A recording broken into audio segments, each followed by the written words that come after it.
next talk is by Dr. DIVYA SHENOY. Unilateral slanting recess resect for near distance disparity in convergence insufficiency exotropias.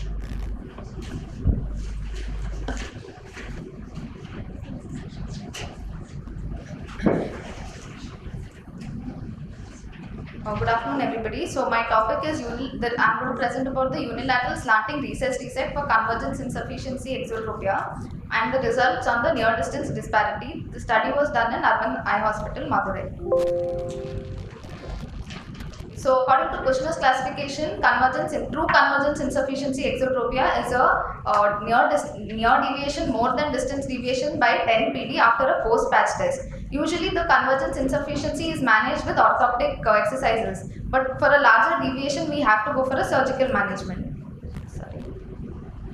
So the across literature, there are various techniques described for near distance disparity. There is the bilateral slanted lateral rectus recessions, bilateral slanted medial rectus resections, augmented LR recessions, and unilateral RNR, where the recession is based for distance and the resection is based for near measurements. Now the issues that we come across the management of IXTR, if you do the LR recession for based on near correction will lead in over corrections, and for distance lead in under corrections. MR resection usually causes post-op over correction for distance, and there's always a risk of recurrence in cases of IXT. So we did a retrospective analysis of data of the patients who underwent surgery between Jan 2019 to Jan 2022. We included all patients who had undergone, all patients with convergence insufficiency XT with near distance disparity of more than 10 PD after a patch test who underwent unilateral slanted RNR, excluded cases with near distance disparity of less than 10 PD, any A or V patterns, vertical deviations more than 5 PD, the patient had amblyopia, nystagmus, or any history of previous strabismus surgery. The patient methodology, the patient underwent a basic vision psychoplegic fundus examination, orthoptic exam. The patient then underwent a surgery on the non-dominant eye where the upper pole was corrected for distance and the lower pole was corrected for near, and then the deviation for distance and near, and the near distance disparity was measured at the end of 1 month. So the surgical technique was for medial rectus resection. The sutures were passed obliquely and the resected, the muscles were cut obliquely and sutured back to the original insertion. For slanted LR recession, the upper pole again was corrected for distance and lower pole was recessed further as shown in the figure. Good outcome was defined as if the distance deviation is less than 10 PD of XT or XP or less than 10 PD of esotropia or esophoria. Post-operative deviation near distance disparity collapse of less than 10 PD. So we analyzed 14 eyes of 14 patients with a mean age of 18 years, ranging from 5 to 35 years, with a mean follow-up of 3 months. So we had a significant, we did a statistical analysis, and there was a significant reduction in the distance and near deviation, and a significant reduction in near distance disparity from 12.14 pre-op to 3.14 post-op. The near distance disparity of less than 10 PD was maintained at 80% at the end of 1 month and 64% at the last follow-up. The near distance collapse of per mm of slant was 3.64 mm. There was a weak correlation between the amount of slant and the near distance disparity collapse that was seen clinically, but it was not statistically proven.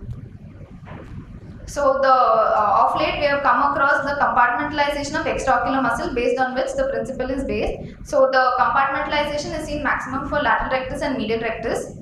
The nerve for LR bifurcates into superior and inferior division and supplies the muscle, and there is no overlap between the superior and the inferior segments. So when orbital imaging data also corresponds to this and shows that there is an increased volume of the lower fibers in the horizontal muscles during the down gaze. During the extraocular movements, there is asymmetric contraction of superior and inferior compartment in the medial rectus during convergence and divergence, and lateral rectus, they say there is symmetric relaxation or contraction during convergence and divergence respectively. So Piet's approach was actually where he did a slanted recession, which was initially for A or B pattern, has now been extended onto the near distance disparity. So preferential weakening of the lower fibers may shift the centroid of the muscle superiorly. So in slanted resection, we choose surgical tables where upper pole is of the muscle is base for distance angles, and lower pole for near angle. So we compared our study with similar other studies. All the other studies where they say that they claim that their procedure is effective in collapsing the near distance disparity, and they have a success rate ranging from 18 to 60%. Two studies show that the near distance disparity collapse per mm of slant ranges from 4.6 to 8.7 pd, and our study showed the collapse, the measurement as 3.64 mm per mm of slant, which is slightly lesser probably because of the smaller sample size and the smaller amount of slant. We did not have any late overcorrection. There was no post-operative pattern probably because we did not have a pre-operative pattern. There was no torsion or diplopia at the end of 4 weeks.